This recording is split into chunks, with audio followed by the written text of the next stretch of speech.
రాసుకోండి, ఇంతమటికి తెలుసుకోవాలి. A for adoration. A for adoration. ఓకేనా? ఫస్ట్ది అడోరేషన్ అంటే ఆరాధన. రెండోది సింగ్ టు కన్ఫెస్.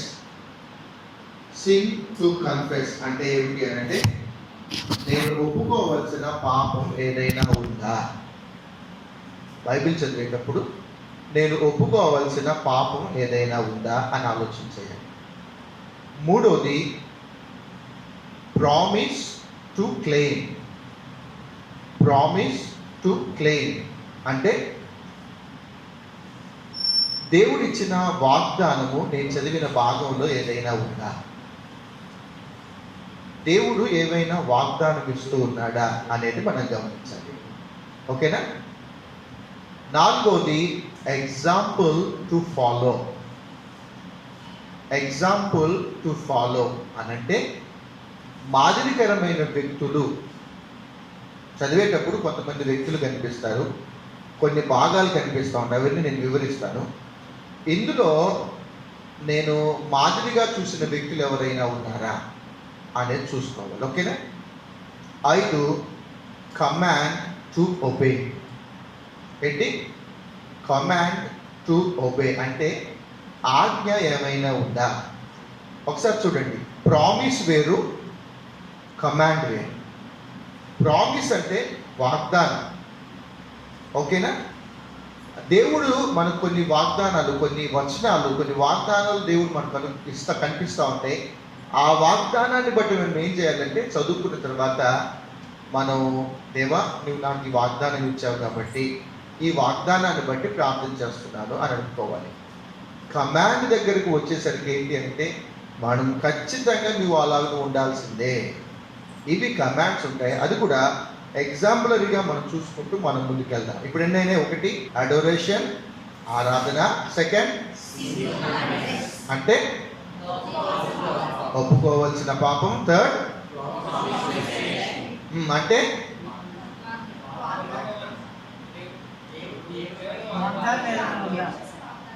దేవుడు పొందుకోవాల్సిన వాగ్దానం. ఓకేనా? 4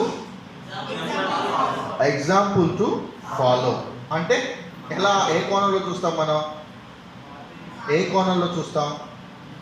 అందులో కొంతమంది వ్యక్తులు ఉంటారు, కొన్ని భాగాలు ఉంటాయి, వీళ్ళ మాదిరి నేను ఉండాలి అనుకోవటం. ఓకేనా? నెక్స్ట్ది కమాండ్ టు ఒబే అంటే ఆజ్ఞలు ఖచ్చితంగా మనం నెరవేర్చాల్సింది ఏమైనా ఉన్నాయో. కమాండ్ అంటే మ్యాండేటరీ, ఖచ్చితంగా దానికి మనం విధేయత చూపించాల్సిందే.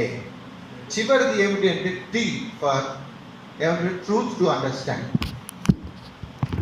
ట్రూత్ టు అండర్స్టాండ్ అంటే ఇందులో నేను నేర్చుకోవాల్సిన సత్యాలు ఇంకేమైనా ఉన్నాయా. ట్రూత్ టు అండర్స్టాండ్లో సబ్ పాయింట్స్ పెట్టుకోండి నానా. ట్రూత్ టు అండర్స్టాండ్లో మీరు సబ్ పాయింట్స్ పెట్టుకోండి, మళ్ళీ ఇంకో గీత గీసుకోండి, లేకపోతే 1, 2, 3 అనుకుంటూ రాసుకోండి. ట్రూత్ టు అండర్స్టాండ్లో ఏం చేయాలి అంటే, ఒకటి అందులో క్యారెక్టర్స్ ఎవరైనా ఉన్నారా అంటే ఎవరైనా వ్యక్తులు కనపడుతున్నారా. నేమ్స్. మోషే కనపడతాడు మనం చదువుకున్న భాగంలో. 6 చదివితే ఒకవేళ నిర్గమాకాండం చదువుతున్నాం అనుకోండి, మోషే కనపడతాడు, అహరోను కనపడతాడు, లేకపోతే మిరియాం కనిపిస్తుంది, లేకపోతే మిగిలిన వ్యక్తులు ఆ ప్యాసేజీలు ఎవరెవరైతే ఉంటారో వాళ్ళ పేర్లు మనం రాసుకోవాలి. అది మొదటిది. రెండవది ఏమిటి అంటే రిపీటెడ్ వర్డ్స్. రిపీటెడ్ వర్డ్స్ అంటే పదే పదే ఒకసారి రాయబడిన తర్వాత మళ్ళీ ఏమన్నా రాయబడి ఉందా. ఊరుకు స్ట్రెస్ చేసి చెప్పే పదాలు కొన్ని కనిపిస్తూ ఉంటాయి, వాటిని మనం చాలా జాగ్రత్తగా చూసుకుంటూ ఉండాలి. మూడవది ఏమిటి అని అంటే అవన్నీ ASPECT ఇవన్నీ చూసుకున్న తర్వాత మన ఓన్గా ఇందులో అర్థమైన సంగతులు ఏమైనా ఉంటే మన ఓన్గా మనం కింద ఒక స్పిరిచువల్ లెసన్ మన ఓన్గా మనం రాసుకోవాలి. అర్థమైందా?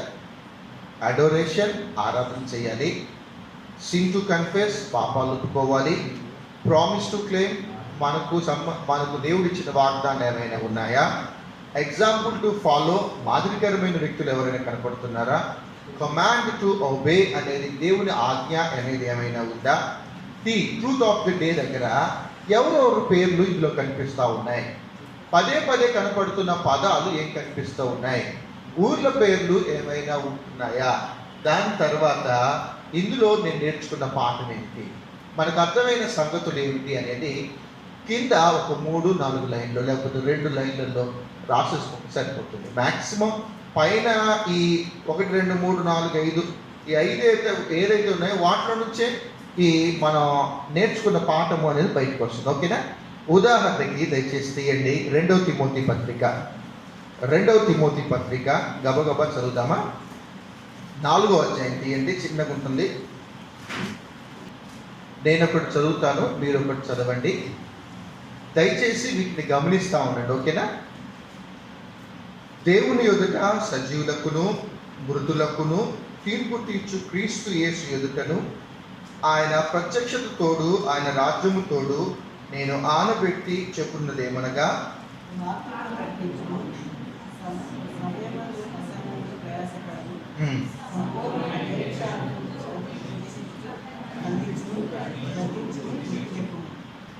ఎందుకనగా జనులు హితబోధను సహింపక దురద చెవులు గెలవారై తమ స్వకీయ దురాశలకు అనుకూలమైన బోధకులను తమ కొరకు పోగు చేసుకొని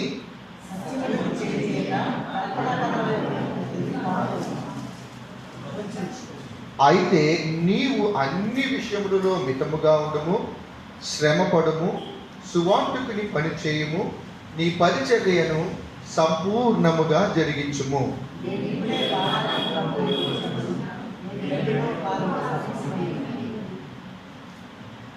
మంచి పోరాటం పోరాడి తిని, నా పరుగు కడముట్టించి తిని, విశ్వాసమును కాపాడుకుంటుని.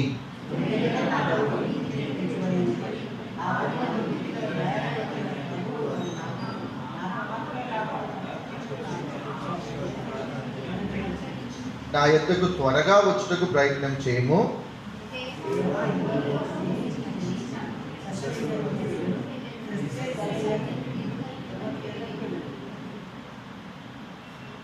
లూకా మాత్రమే నా యొద్ద ఉన్నాడు, మార్కును వెంట పెట్టుకుని రమ్ము. అతడు పరిచారము నిమిత్తము నాకు ప్రయోజనకరమైన వాడు. తుకీకును ఎఫెసునకు పంపితిని.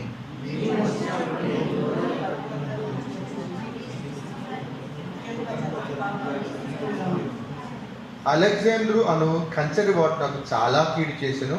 అతని క్రియల చొప్పున ప్రభు అతనికి ప్రతిఫలం ఇచ్చును.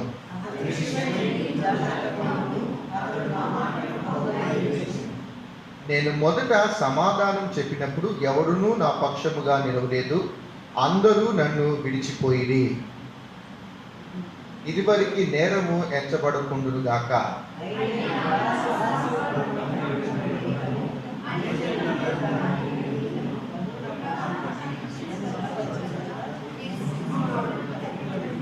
ప్రభు ప్రతి దుష్కార్యము నుండి నన్ను తప్పించి తన పరలోక రాజ్యమునకు చేరినట్టు నన్ను రక్షించును. యుగ యుగములు ఆయనకు మహిమ కలుగును గాక. ఆమేన్.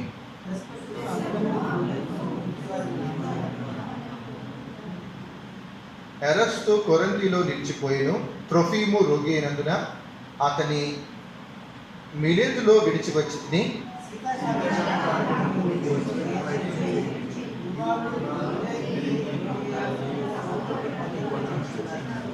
ప్రభు నీ ఆత్మకు తోడైండును గాక, కృప మీకు తోడైండును గాక. ఓకేనా? ఇందులో ఆరాధన అంశాలు చాలా ఉన్నాయి.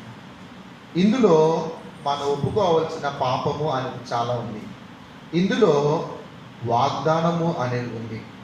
ఇందులో మాదిరికరమైన వ్యక్తులు చాలా మంది కనిపిస్తూ ఉన్నారు. ఇందులో ఆజ్ఞ అనేది ఇవ్వబడింది. ఇందులో ట్రూత్ అంటే ట్రూత్ టు అండర్స్టాండ్ అని చెప్పాను కదా, అందులో అనేక మంది వ్యక్తుల పేర్లు రాయబడి ఉన్నాయి. ఎక్సర్సైజ్ చేద్దాం ఇప్పుడు దీన్ని.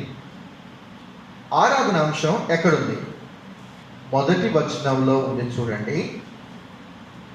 సజీవులకును మృతులకును తీర్పు తీర్చు క్రీస్తు. ఏమని ఆరాధన చేయాలి? అందులో అడోరేషన్ దగ్గర ఇది రాసుకోవాలి. ఓకేనా?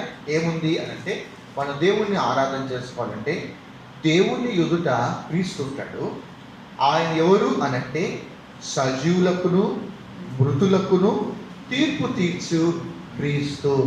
ఇది దేవుని యొక్క దైవత్వం అక్కడ కనిపిస్తుంది. ఆరాధన చేయండి. ఓకేనా? రెండోది ట్రై చేయండి. 8వ వచనం. ఓకే, ఏముందిరా? నీతి గల న్యాయాధిపతి అయిన ప్రభువు. ఆయన ఎవరు అనంటే న్యాయాధిపతి అయిన ప్రభువు. ఆయన ఎవరు అనంటే నీతి కలిగిన వాడు.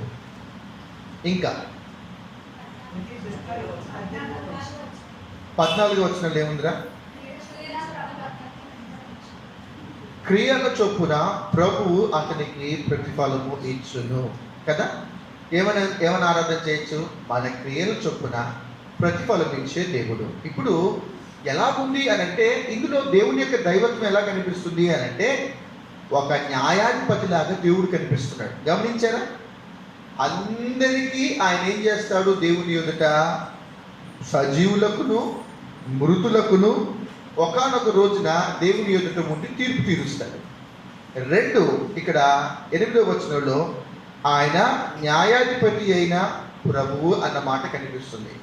14వ వచనంలో క్రియలు చొప్పున ప్రభువు అతనికి ప్రతిఫలం ఇచ్చింది. ఇవన్నీ ఎలా జరుగుతూ ఉంటాయి అనంటే, ఆయన న్యాయాధిపతిగా ఉండటం ద్వారా ఏం జరుగుతుంది అనంటే, ఆయన క్రియలను బట్టి తీర్పు తీర్చే దేవుడు అని ఆరాధన చేయాలి. 2 న్యాయాధిపతి అని మనం ఆరాధన చేయాలి. 3 క్రియలు చొప్పున దేవుడు మనకు ప్రతిఫలం ఇచ్చేవాడు అని మనం ఆరాధన చేయాలి. ఇంకా ఏమైనా కనిపిస్తుందా? 17వ వచనం. Very good. నా ప్రక్క నిలిచిన దేవుడు అని ఆరాధించాలి. శ్రమలలో ఉన్నాడు పౌలు గారు. అలాంటి పరిస్థితులలో దేవుణ్ణి ఎలా ఆరాధన చేస్తున్నాడు అంటే, ఆయన నా ప్రక్కనే ఉంటాడు. మనం ఎలా ఈ ప్యాసేజ్ ఒకవేళ చదువుతున్నాం, ఈరోజు మన డైలీ డివోషన్ అనుకో, ఇవన్నీ ఇట్లా రాసుకోవాలి. అమ్మా దేవా, మీరు నా ప్రక్కన ఉంటారంట కదా, నా క్రియలను బట్టి ప్రతిఫలం ఇస్తారంట కదా. సో నా ప్రక్క నిలిచి ఉన్న దేవుడు. ఇంకేమైనా కనిపిస్తుందా? 18వ వచనం. ఓకే, ప్రభువు ప్రతి దుష్కార్యము నోట నుండి తప్పింపబడితిని. ప్రభు ప్రతి దుష్కార్యం నుండి తప్పించి తన పరలోక రాజ్యముకు చేరినట్లు నన్ను రక్షించును. ఎలా ఆరాధన చేస్తాం? ఈజీగా రాసుకోండి. ఈజీగా.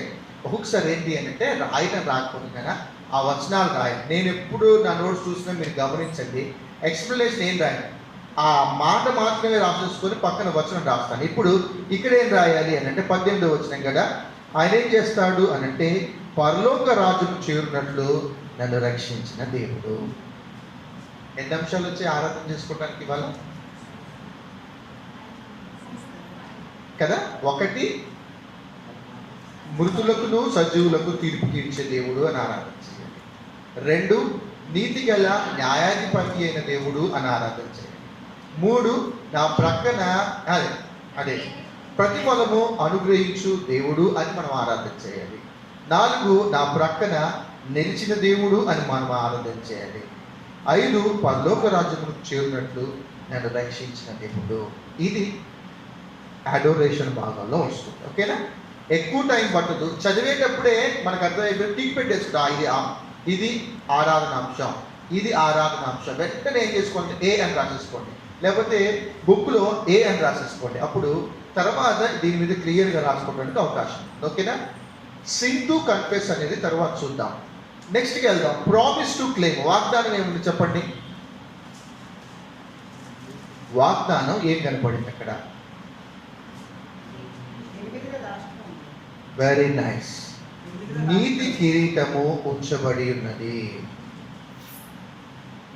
8వ వచనంలో 8 ఇక మీదట నా కొరకు నీతి కిరీటము ఉంచబడి ఉన్నది. ఇది వాగ్దానం. ఏమని ప్రేర్ చేయాలి అంటే, దేవా నీతి కిరీటాన్ని ఇస్తా అన్నారు కదా, నీతి కిరీటం ఇస్తానని నువ్వు నాకు ప్రామిస్ చేశావు కదా, ఆ నీతి కిరీటాన్ని అనుగ్రహించండి ప్రభా అని మనం ఆ ప్రామిస్ని, దేవుడు ప్రామిసెస్ చేశాడు అంటే, పిల్లలు ఒక్కసారి నాకు తెలిసి చూడండి, దేవుడు ప్రామిస్ చేశాడు అంటే ఆయన అబద్ధం ఆడటానికి నరుడు కాడు.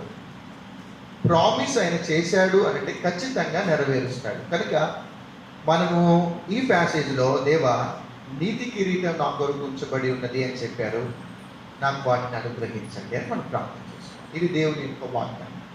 ఓకే, దాని తర్వాత ఎగ్జాంపుల్ టు ఫాలో. మాదిరికరమైన వ్యక్తులు ఎవరైనా ఉన్నారా? పౌలు, ఓకే, నోయా చెప్పింది. ఇంకా ఏం మాదిరి కనపడిందిరా? మంచి పోరాటం పోరాడి తిని నా పరుగు కడగొట్టించి తిని విశ్వాసమును కాపాడుకుంటుని. ఇంకేముంది?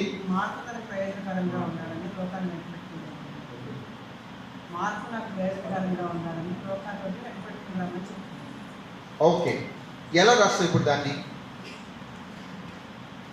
నానా కన్ఫ్యూజన్ ఎక్కువ కావద్దు. అక్కడ నీకు మాదిరి ఎవరు కనపడ్డారా? పౌలు గారు కనపడ్డారా? మార్కు కనపడ్డా? ఆ వచనంలో పౌలు గారు ఎలా మాదిరి ఉన్నారు నీకు? నువ్వు చదివిన వచనంలో సో మార్కు ప్రయోజనకరంగా ఉన్నాడు, ఆయన నీకు మాదిరి. మార్కు లాగా నేను ఉండాలి నా సేవకుని దగ్గర. నా సేవకునికి నేను ప్రయోజనకరంగా ఉండాలి, అప్రయోజనంగా ఉండకూడదు. అర్థమైంది నాన్న? ఒకటి, పౌలు గారు మాదిరి. ఎందుకు అంటే మంచి పోరాటం పోరాడాడు, తన పరుగుడును కడుముట్టించాడు, అది విశ్వాసాన్ని కాపాడుకున్నాడు. రెండు, రాజా అన్నట్టు మార్కు గారు ఇంకొక మాదిరిగా ఉన్నాడు. ఎందుకు అంటే ఆయన చివరి స్టేజ్లో రాస్తున్నప్పటికీ కూడా మార్కు గారు ఎవరి దగ్గర ఉన్నారు అంటే తన సేవకుడి దగ్గర పరిచర్య చేస్తూ చివరి వరకు ఆయనతోనే ఉన్నాడు నమ్మకంగా. ఏమని ప్రేర్ చేసుకోవాలంటే, దేవా నేను కూడా మా సేవకునితోని, మా సేవకుని కుటుంబంతోని నేను ఎంత ఎదిగినా, నేను ఏ తారాస్థాయిలో ఉన్నా, ఎలాంటి పరిస్థితుల్లో ఉన్నా నేను నమ్మకంగా ఉండాలి, నా సేవకుని హత్తుకొని ఉండాలి, నేను ప్రయోజనకరంగా ఉండాలి అన్న మాదిరి మనం ఖచ్చితంగా తీసుకోవాలి. ఇప్పుడు ఇవన్నీ రాసేటప్పుడు థియరీలాగా అబ్బా నాకు అర్థమైపోయింది అని అనుకోకూడదు. ఇది వచ్చినప్పుడు ఆటోమేటిక్గా ఏమొస్తుందంటే మనకి ఏడుపు వస్తుంది. నిజంగా నేను ప్రయోజనకరంగా ఉన్నానా? చర్చ్ సర్వీస్కి రండి అని కనీసం నాకు తెలిసి 10 సార్లు చెప్పాను నేను. మంచోళ్ళే, మీ పనులు మీకు ఉంటాయి. నాకు అనిపిస్తూ ఉంటుంది అసలు లీడర్షిప్ క్వాలిటీస్ నాకు లేవు అన్న ఒక ఫీలింగ్లోకి వెళ్ళిపోతున్నాను. ఒక లీడర్గా ఉండే స్థాయిలో నేను లేనేమో, నేను అందరినీ కన్విన్స్ చేయలేకపోతున్నాను. అరే 10 సార్లు స్ట్రెస్ చేసి చెప్పినా ఇది privilege. Church ministry, church service అనేది ప్రివిలేజ్. ఆఫీసెస్కి అయితే టయానికి వెళ్ళిపోతారు, కానీ చర్చ్కి అయితే టయానికి వస్తారు. కానీ మినిస్ట్రీ దగ్గరికి వచ్చే, సర్వీస్ దగ్గరికి వచ్చేసరికి ఎందుకు ప్రయోజనకరంగా ఉండలేకపోతున్నారు? మీరు వెళ్ళిపోయిన తర్వాత కుర్చీలో తీస్తారు. మీరు తీయాల్సిందే అని నేను ఖచ్చితంగా చెప్పలేను. మీరు తీయకపోతే నేనే సచ్చినట్టు తీసుకుంటాను. చూస్తాను, ఏంటిలా వెళ్ళిపోయారు అంటాను, చేత్తోనే మాట్లాడతాను అంతే. చింటూ ఉంటున్నాడు ఖచ్చితంగా, ఏందన్నా అందరూ అంటే వెళ్ళిపోయారు ఏంటి అంటాను. ఏందన్నా వెళ్ళి గట్టిగారు అని ఆయన కూడా చెప్పడు, శ్వేతక్క చెప్పడు. ఏముంది సర్దుపాటమే, ఇక కేబుల్ చుట్టుకుంటూ కూర్చుంటాను. చెప్పిన రోజు ఇవాళ సర్దేస్తారు, మళ్ళా నెక్స్ట్ సండే అబ్జర్వ్ చేసినప్పుడు యాజ్ ఇట్ ఈస్గా జంపు, మళ్ళా నెక్స్ట్ సండే ఆలోచన చేసినప్పుడు ఎవరు 8:30కి రారు. It is a privilege. ఇంతకు మించి నేనేం చెప్పలేను. ఇందులో ఆశీర్వాదము అనేది మనము పరిచర్యకు, మనము సేవకునికి ప్రయోజనకరంగా ఉండాలి. In spite of our busy schedule. మనం బిజీగా ఉంటాం, మన చదువులు మనకున్నాయి, మన ఉద్యోగాలు మనకున్నాయి. అవన్నీ అనుగ్రహించింది దేవుడే. దేవుడు మనకు ఆరోగ్యం ఇచ్చి అవన్నీ, దేవుడు ఆరోగ్యం ఇవ్వడం వల్ల అవన్నీ చేసుకోగలుగుతున్నాం. మూలన పడేస్తే వాటన్నింటిని పక్కన పెట్టాల్సిన పరిస్థితి వస్తుంది. మనకు దేవుడు ఆయుష్ను, దేవుడు మనకు ఆరోగ్యాన్ని అనుగ్రహిస్తున్నప్పుడు ఒక డెడికేషన్ అనేది మనకు మనం లేఖనాలు చదువుతూ ఉన్నప్పుడు మనలోకి ట్రాన్స్ఫర్మేషన్, మార్పు అనేది వస్తూ ఉండాలి ఖచ్చితంగా. ఇందులో మన మాదిరికరమైన వ్యక్తి ఎవరు అంటే మార్పు. నెగిటివ్స్ ఎవరైనా ఉన్నారా? మాదిరి అనగానే నాట్ ఓన్లీ పాజిటివ్, నెగిటివ్స్ కూడా ఉన్నాయి. ఎవరున్నారు ఇంకా? దేమ ఇహలోకమును ప్రేమించి నన్ను విడిచి వెళ్ళిపోయింది. పాజిటివ్లో పౌలు గారు ఉన్నారు, పాజిటివ్లో మార్కు గారు ఉన్నారు. నెగిటివ్ దగ్గరికి వచ్చేసరికి ఆయన ఇహలోకమును ప్రేమించి వెళ్ళిపోయాడు, నన్ను విడిచిపెట్టేసి వెళ్ళిపోయాడు. ఇంకా చూడండి, ఎగ్జాంపుల్ టు ఫాలో. ఇంకొక నెగిటివ్ క్యారెక్టర్ కూడా ఉంది చూడండి.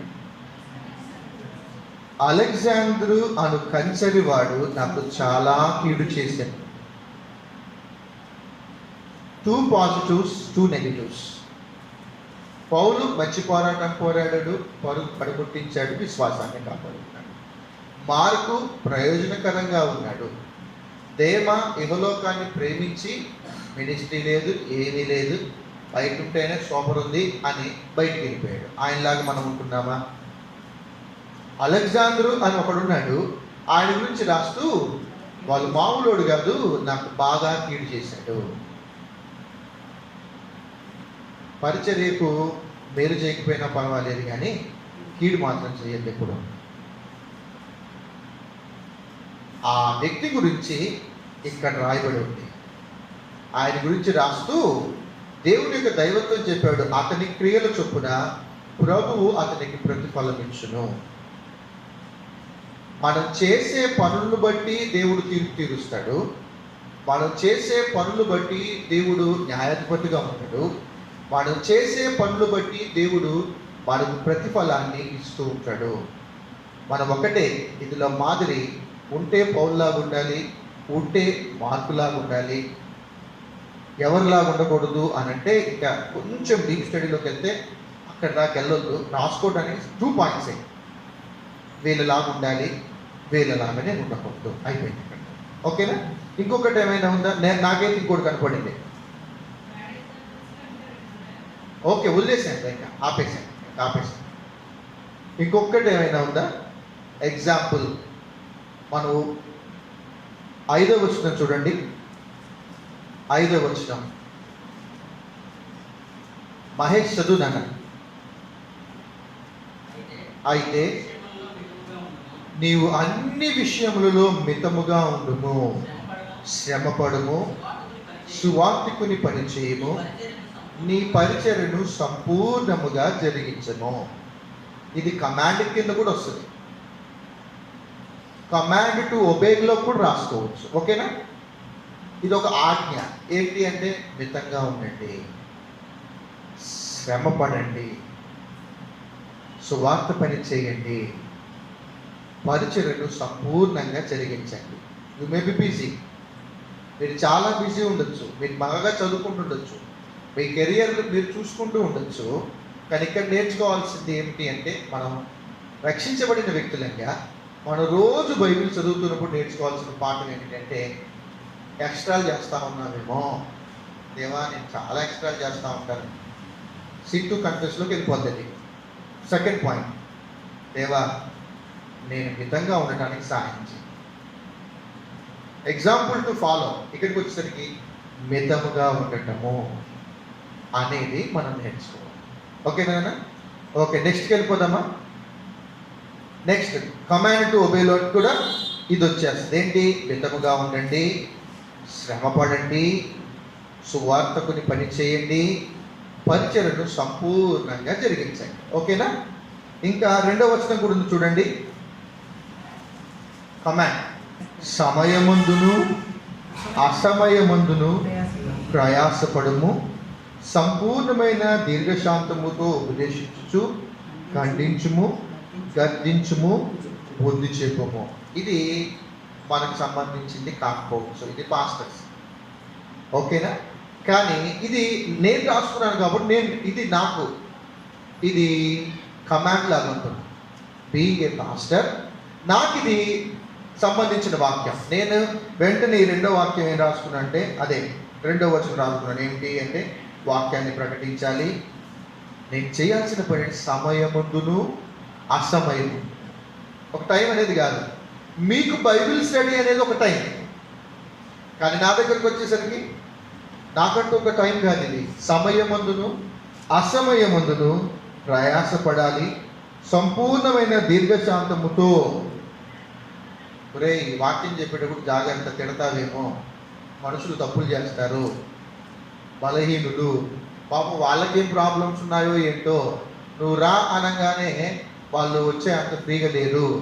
ఇప్పుడు ఏం చేయాలి? నేను లేఖనం చెప్తుంది, దీర్ఘశాంతం ఉపదేశించము, దీర్ఘశాంతముతో ఉపదేశించము, ఖండించుము, గద్దించుము, బుద్ధి చెప్పుము. లెవెల్స్ పెరిగాయి. ఫస్ట్ ఉపదేశించాలి, నెక్స్ట్ స్టేజ్ ఖండించాలి, ఆ నెక్స్ట్ స్టేజ్ గద్దించాలి, ఆ నెక్స్ట్ స్టేజ్ బుద్ధి చెప్పాలి. These are all the commands to obey. ఆజ్ఞలు. మీకేమైనా కనపడ్డాయరా? ఇంకా శ్వేత, నీకేమైనా కనపడిందమ్మా? నాకు అయితే కనపడలేదు. మీకేమైనా కనపడ్డాయా? దీని మీద ఎక్కువ టైం కూడా పెట్టుకోకండి. 20 minutesలో ఇది కానిచ్చేసేయండి. అంటే ఎక్కువసేపు కూర్చుంటే పర్వాలేదు. సరే, నెక్స్ట్కి వెళ్ళిపోతాం. ఓకేనా? ఇంకేమైనా దొరికిందా? Command to obey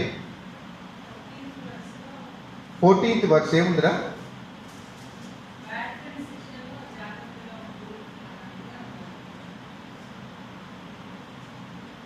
14th verse ఎక్కడ లేదు కదా?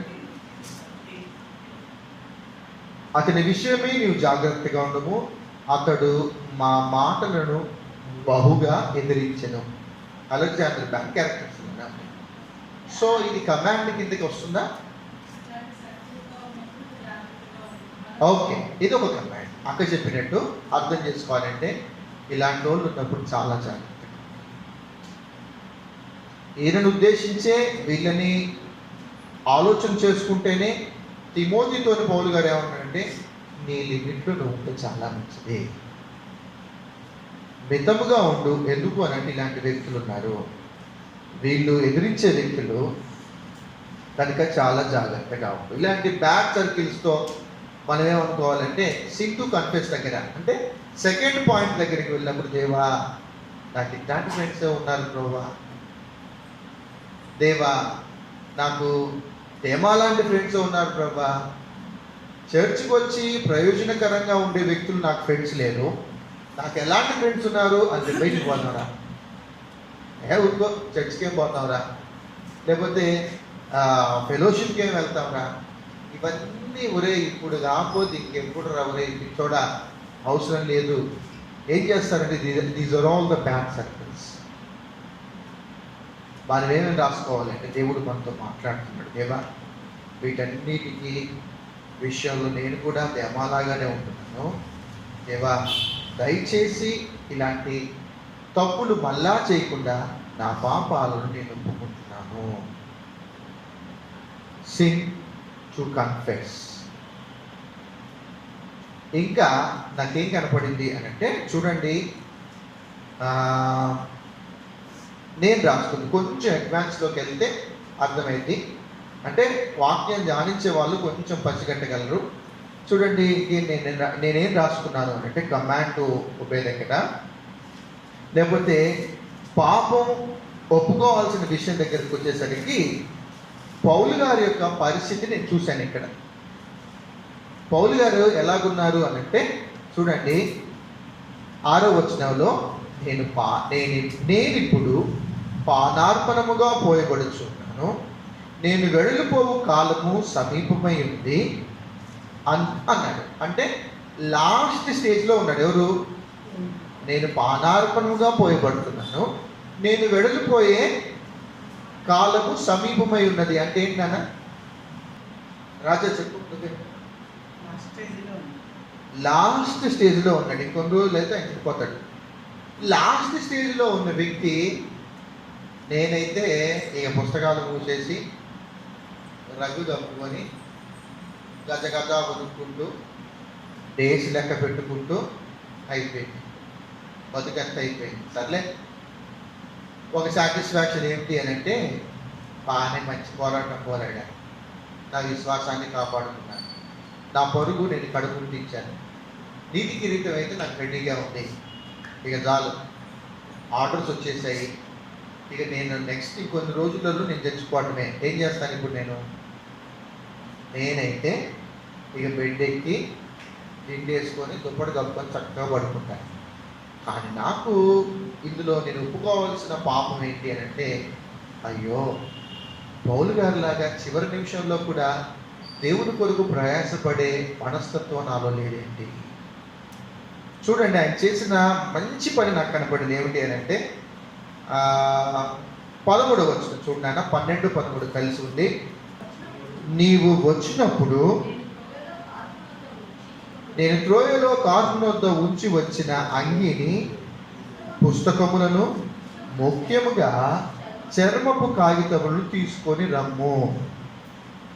ఒకవేళ ఫోన్ చేసి, తిమోతి గారు అనా అటే వస్తున్నాను, చర్మపు కాగితాలు, ఇక్కడ మీకు ఒక షర్ట్ ఉంది, మీ పుస్తకాలు ఒక 10 ఉన్నాయి, తీసుకొని రమ్మంటారా అని అన్నాడు అనుకో, నేనేమంటానంటే, ఎందుకు తిమోతి, ఇంకెంతకాలం బతుకుతాం మనం, ఇక చేసింది చాలు, నా బతుకు అయిపోయినట్టే, చెప్పానుగా, పానార్పకంగా పడిపడ్డాను, లాస్ట్ స్టేజ్లోకి వచ్చేసాను, ఈ 10 days అయినా కాస్త రెస్ట్ తీసుకొని బాబు, అప్పుడప్పుడు భయం వచ్చినప్పుడు ప్రార్థన చేసుకుంటా, కానీ ఇక నేను ఈ లెటర్స్ రాయలేను, నా వల్ల కాదు, చెయ్యి ఉరుకుతూ ఉంది, గజ గుండెల్లో ఏదో భయం వస్తూ ఉంది, నా వల్ల కాదు, తీసుకురావద్దు అంటాను నేను. కానీ ఈయనే ఆయనకు ఉత్తరం రాస్తూ ఎవరెవరు ప్రయోజనకరంగా ఉన్నారు, ఎవరెవరు అప్రయోజనకరంగా ఉన్నాడు అని చెప్పి, ఇంకా ఆయన ఏం చేస్తూ ఉన్నాడు అంటే, పై వచనంలో ఉంది చూడండి, తుకీకును ఎఫెసునకు పంపితిని. ఆయన మిషన్ వర్క్ అనేది అద్భుతంగా చేసుకుంటూ వెళ్తూ ఉన్నాడు అక్కడ. ఆయన ఆ లాస్ట్ స్టేజ్లో కూడా ఆయన దగ్గర ఎవరెవరైతే ఉన్నారో వాళ్ళందరికీ ఎక్కడ రాజీపడదు, మంచి పోరాటం పోరాడండి, శ్రమపడండి, చివరి మట్టుకు ప్రయాసపడండి. తుకీకు ఎఫెసీలోకి వెళ్ళిపోమ్మా, నా దగ్గరికి తిమోతి వస్తున్నాడులే, నేను ఆయనతో మాట్లాడతాను. ఇప్పుడు తిమోతితో అంటాడు, వచ్చేటప్పుడు నా బుక్స్ కొన్ని ఉన్నాయి అక్కడ, వచ్చేటప్పుడు అక్కడ నా షర్ట్ అనేది అక్కడ ఉంది, వచ్చేటప్పుడు ముఖ్యంగా చెప్తున్నాను, చర్మపు కాగితాలు మాత్రం తేవటం మర్చిపోవద్దు. అంటే ఏంటి ఇక్కడ ఏమర్థమైంది? ఇప్పుడు అర్థమైందా నాన్న? ఎగ్జాంపుల్ టు ఫాలో పౌలు గారు కనిపిస్తున్నారు. సింగ్ టు కన్ఫెస్ దగ్గరకు వచ్చేసరికి, అయ్యో, పౌలు గారి లాంటి ఆ భారం నాకు లేదేమిటి? పోరాటము అంటే ఏమిటి అంటే, అనుకూలమైన పరిస్థితులు లేకపోయినా కూడా దేవుని కొరకు మనం పని చేయటము అనేది మంచి పోరాటం. అన్ని అవైలబిలిటీలో ఉండి ఫ్రీగా ఉండి దేవుని కొరకు పని చేయటం కాదు. మనకు అవకాశాలు లేకపోయినా, ద్వారాలన్నీ మూసుకున్నా కూడా దేవుని కొరకు మనము అవకాశాన్ని సద్వినియోగపరుచుకుంటూ, కల్టివేట్ చేసుకుంటూ మనం ఏం చేయాలి అని అంటే, దేవుని కొరకు నేను చివరి వరకు మనం ఎలా ఉండాలంటే పని చేయాలి. ఇప్పుడు పౌలు గారిలో నేను చూసిన శ్రేష్టమైన మాట, ముఖ్యముగా చర్మపు కాగితాలను తీసుకొని రమ్ము అని అంటే, 5 రోజులు బతుకుతానో 10 రోజులు బతుకుతానో నాకు తెలియదు. ఈ 5 or 6 daysలో అయినా కనీసం నా లెటర్స్ ఏదో ఒక చర్చ్కి దేవుని యొక్క సువార్తను ప్రకటిస్తూ, లేకపోతే నైతిక విలువను చక్కగా చెప్తూ, లేకపోతే కుటుంబాల గురించి చెప్తూ, సంఘంలో ఇలాంటి నియమాలు పాటించాలని ఎవరికైనా రాసిస్తాను అనుకోండి, అది వాళ్ళందరికీ ప్రయోజనకరంగా ఉంటుంది కదా.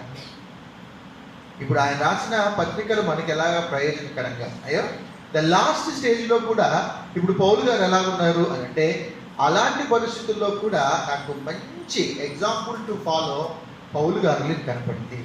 సిన్ టు కన్ఫెస్ దగ్గరికి వచ్చేసరికి, పాపం ఒకవేళ ఒప్పుకోవాల్సిన పరిస్థితి అనేది ఏమైనా ఉంటే, నేను పౌలు గారిలాగా ఖచ్చితంగా లేను.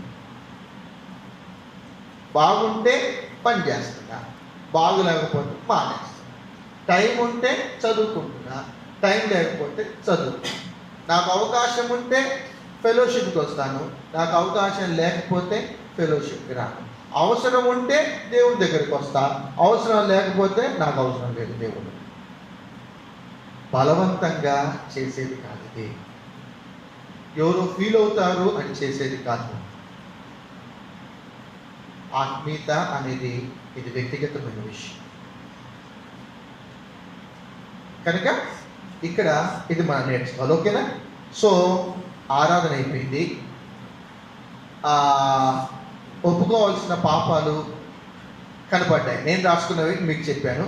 ఇంకా మీకు ఏమైనా కనపడితే మీరు రాసుకోండి. ఓకేనా? నిజమే, మార్పు గారి లాగా ఏంటి అనేది కూడా మనం ఒప్పుకోవచ్చు. ఓకేనా? ప్రామిస్ టు క్లెయిమ్, వాగ్దానం నా కొరకు నీతి కిరీటం ఉంచబడింది.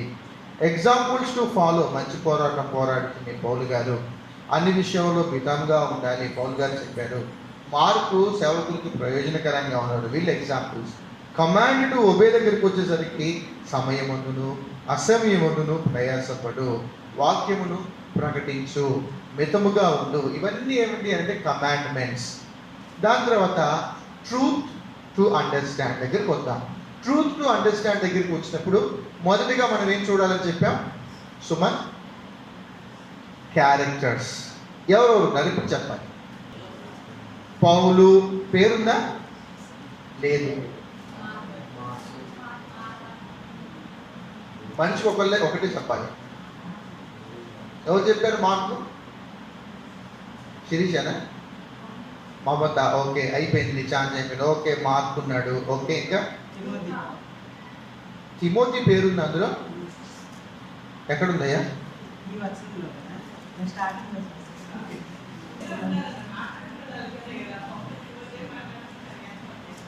నేమ్స్ మాత్రమే చెప్తున్నాను, నేమ్స్. సరే, అలా రాసుకుంటే మంచిది. పౌలు ఉన్నారు, తిమోతి ఉన్నారు. ఓకేనా? యాక్చువల్గా వాళ్ళిద్దరు అక్కడ లేదు, ఇది ఒక ఉత్తరం.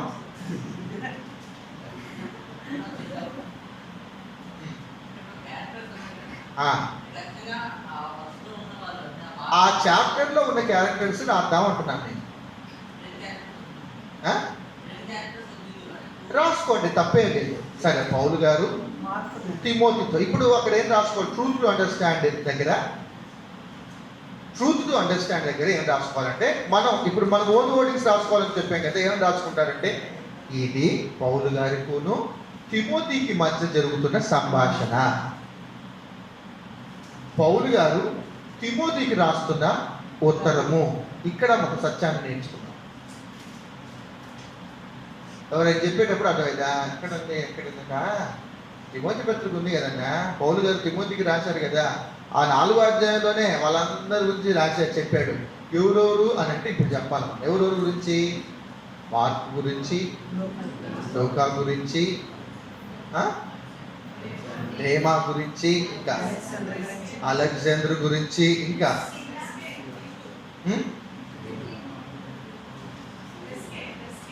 క్రెస్కే ఉన్నాడారా? నేను రాసుకున్నాను. అలెగ్జాండర్, ఓకే, లూకా, మార్కు, ఓకేనా, అకులా, ప్రిస్కిల్లా, ఒనేసిఫరసు, ఎరాస్తు, ట్రోఫిము, యూబాలు, పూదే, లీను, క్లోదియా. ఇంకెవరు ఉన్నారు? తుకీకు, జీసస్, యేసుక్రీస్తు. ఎస్, యేసుక్రీస్తు. ఇంకేమైనా చెప్తారా?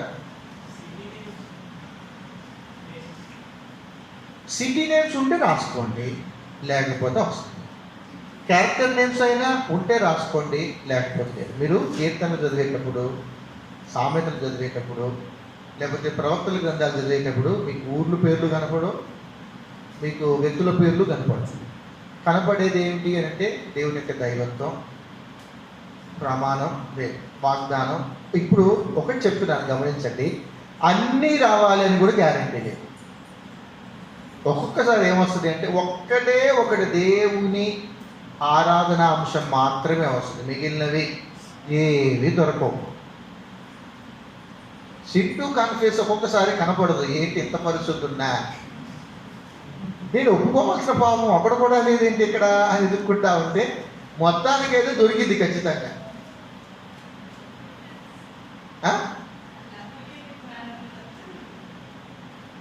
అక్కడన్నట్టు అప్లికబుల్గా ఉండాలి. అప్లికేటివ్ మేనర్లో చదివితే ఇందులో అసలు ఈ లెటర్ అనేది నాకే రాశారు అనుకోవాలి ఇప్పుడే ఏది చదివి. ఓకేనా? ఇప్పుడు ఏమేమి చూడాలి? ఒకటి, ఆరాధన చూడాలి, దేవుని యొక్క దైవత్వం. రెండు, మనం ఒప్పుకోవాల్సిన పాపం ఏదైనా ఉందా చూడాలి. మూడు, దేవుని యొక్క వాగ్దానము ఏదైనా ఉందా మనం చూడాలి. నాలుగు, మాదిరికరమైన వ్యక్తులు పాజిటివ్ అండ్ నెగిటివ్ రెండు చూడాలి. ఓకేనా? ఐదు, ఆజ్ఞలు ఏవైనా ఉన్నాయా అనేది చూడాలి. ట్రూత్ టు అండర్స్టాండ్ దగ్గరికి వచ్చేసరికి ఎవరెవరు వ్యక్తులు ఉన్నారు, ఏ ఏ ఊర్లు ఉన్నాయి, రిపీటెడ్ వర్డ్స్ ఏమైనా ఉన్నాయా. ఇందులో రిపీటెడ్ వర్డ్స్ కనపడ్డాయారా? కావాల్సుకునే చెప్పలేదు, అవసరం లేదు. ఫర్ ప్రీచర్స్ ఇవన్నీ కనపడితే ఓకే, రాసుకుంటంలో తప్పు లేదు, కానీ ఓకే. ఎందుకంటే స్ట్రెస్ చేస్తూ ఉంటారు, ఊరుకుగా స్ట్రెస్ చేస్తూ ఉంటారు. స్ట్రెస్ చేస్తూ ఉన్నప్పుడు దాన్ని ఇది ఎందుకు ఊరుకుగా రిపీట్ చేశారు అనేది మనం గమనించాలి. ఓకేనా? సో ఈ విధంగా బైబిల్ చదివితే మనకు చాలా మంచిది. ఇప్పుడు చెప్తున్నాను, ఎందుకు బైబిల్ చదవాలి, ఎందుకు బైబిల్ చదవాలి. చూడండి, ఇదే 2 తిమోతి పత్రిక 3వ అధ్యాయము 16వ వచనం. 3వ అధ్యాయము 16వ వచనం చూడండి.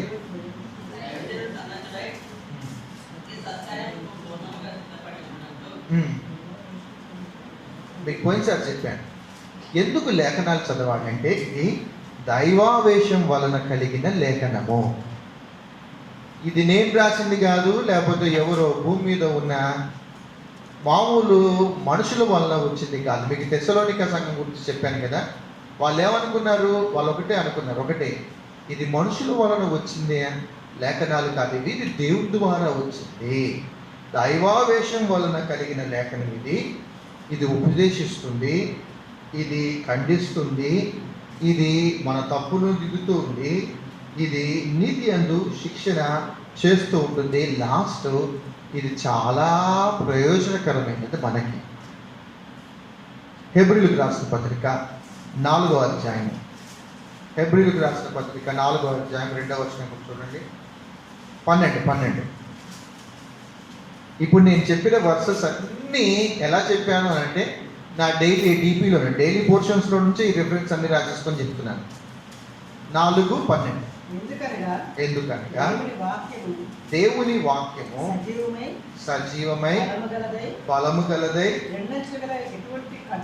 రెండంచులు గల ఎటువంటి ఖడ్గము కంటెను వాడిగా ఉండి ప్రాణాత్మలను కీళ్లను మూలుగను విభాగించునంత మట్టుకు దూరుచు హృదయం యొక్క తలంపులను ఆలోచనలను శోధించుచు ఉన్నది. 2 edges sword ఇది, రెండంచులు గల ఖడ్గము. ఇది చదవడం ద్వారా అసలు నేనెవరు, నా క్యారెక్టర్ ఏంటి అనేది ఇక్కడ బయటపడి. సో ఈలాగిన మనకు ప్రయోజనకరంగా ఉండేటట్టు మనం అడగాలి, దేవా వాక్యం ఇలా చదువుకోవటానికి నాకు సహాయం చేయండి ప్రభా అనుకుంటూ మన దేవుడిని మనం అడుగుతాం, ప్రార్థన చేస్తున్నాం.